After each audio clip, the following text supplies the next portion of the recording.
Welcome to episode 29.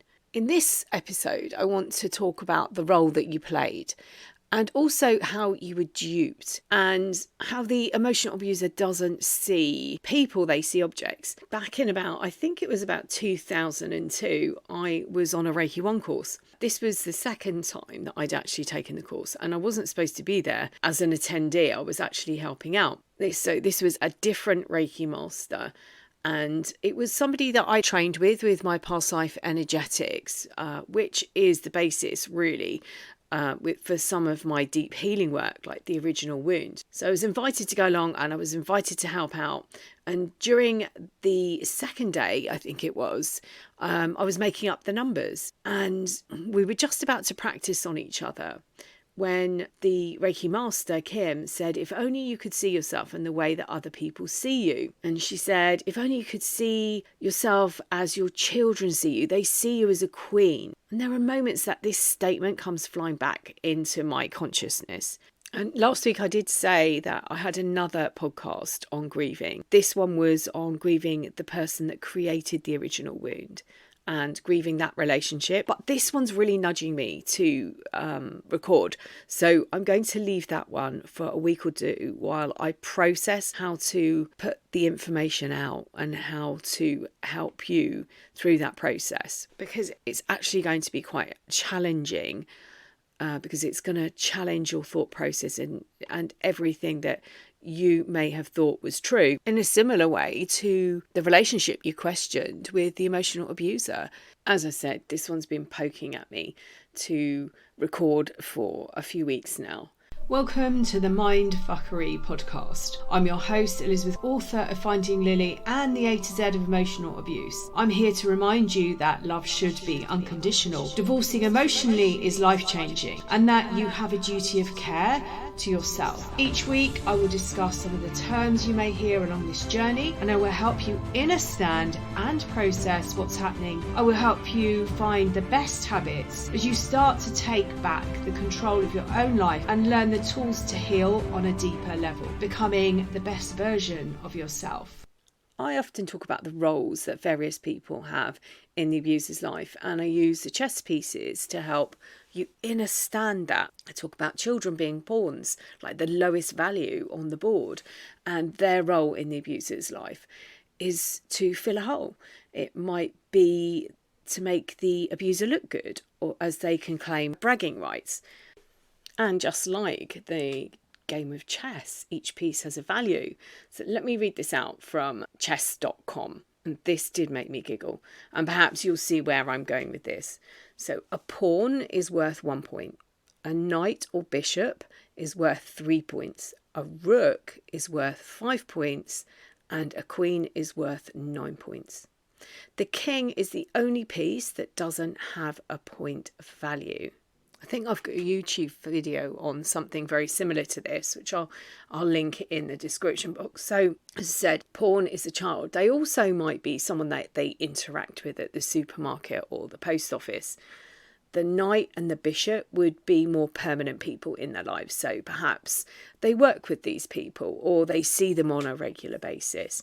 The rook is worth slightly more, 5 points, would be part of their inner circle. They might be an enabler of sorts, might be a close friend, or it might be a lover that was never going to make the position of intimate partner, but they have been promised the intimate partner role and they keep them hanging on. The king has no value, and this is so important to remember.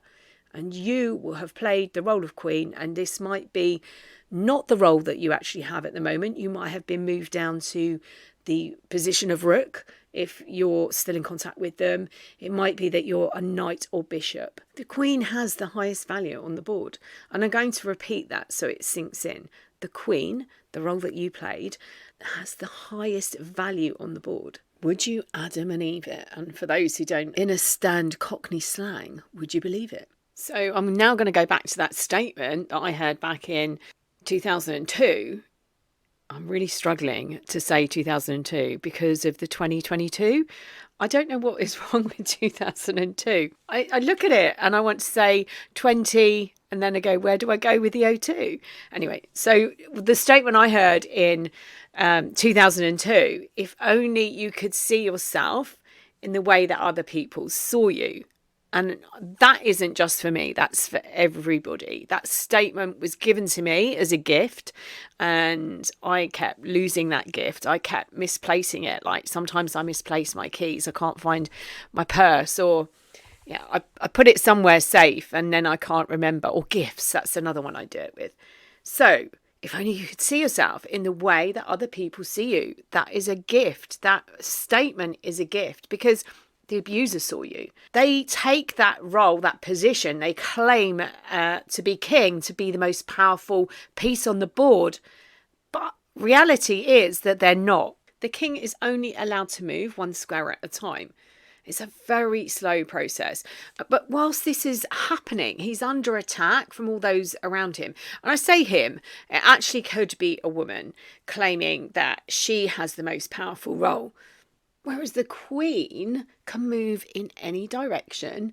She can move as many squares as available to her with a clear path. She is the most powerful. That means that you are the most powerful person in the relationship. So let me break this down, because I know this isn't how you're feeling. You might not feel powerful, and any power that you had was stolen from you. You were convinced that you weren't powerful and that you were really the value of a pawn, and maybe even a lower value than that. They are the king. But remember, the king has no value, although they can't tell you that, because we see this role as the king, the title, because this is a title, as very valuable. We see them as the top person. We've been trained to believe that that is the top role that you can have, king. When I was writing my book, The A to Z of Emotional Abuse, I started to think about the relationship. And when I started to understand and understand that the abuser had so many different missing parts, there were so many elements, they'd abandoned themselves because they didn't like themselves. So I started to realise that what they do is they take all the qualities they like from the people around them and they copy them. They see what they want. And this has happened to you, and it happened to me. I remember looking in the mirror and I remember not recognizing the person looking back. I described myself as a shell of my former self, because there was nothing there. There was no sparkle. And so as I started to process what happened and pull all this information together, there was like a little light that went on. And I realized that all the qualities that they took from me were then mirrored back, and this will be the same with yourselves. We actually fell in love with ourselves. That was my realization. So they are an empty shell themselves. They don't like who they are. So they play a game. They understand what you want from a relationship, what you're looking for in a person. They look at you and they see all the amazing qualities that you've got, and then they take them. They mirror them back to you, and you then fall in love with yourself. Think about it. I'm going to let you sit with that thought. You fell in love with yourself because they're mirroring back to you these amazing qualities. The abuser uses you. They spot your wounds, and I'm convinced they have a unique way that helps them identify you in a way of a process of elimination, let's say. So, and during this process, they identify how they can manipulate you.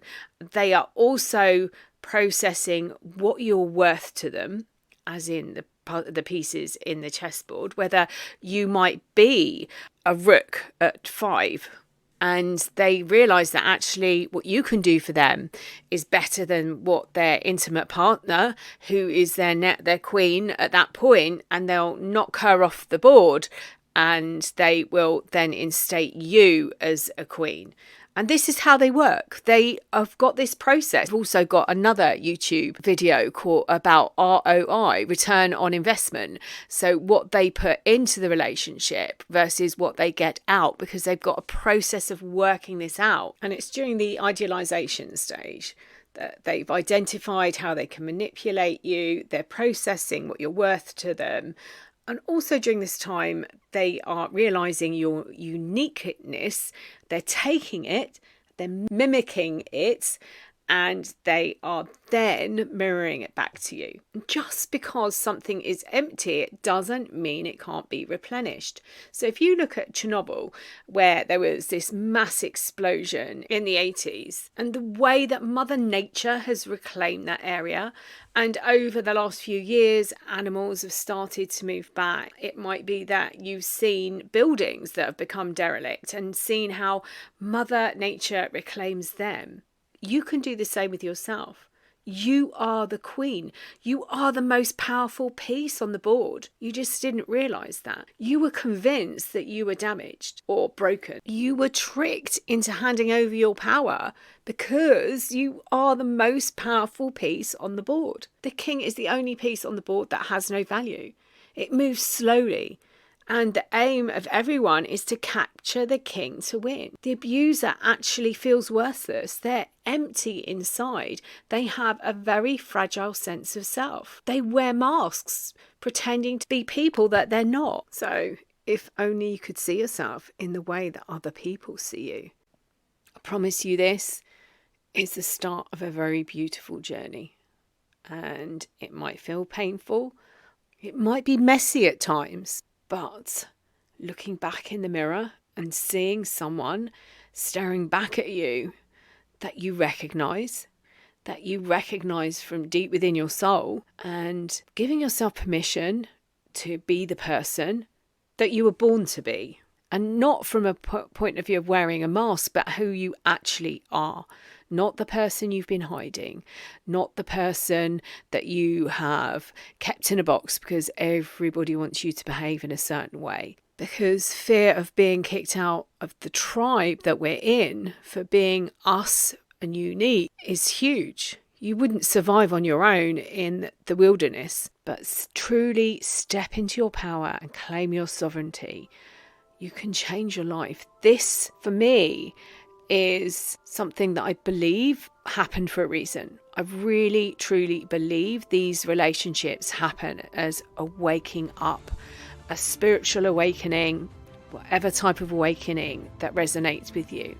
But somewhere deep within you, it allows you to find and heal those wounds. And it all starts with the original wound. I hope this podcast has been helpful for you today. And I'm sending you loads and loads and loads of love as always. Until next time.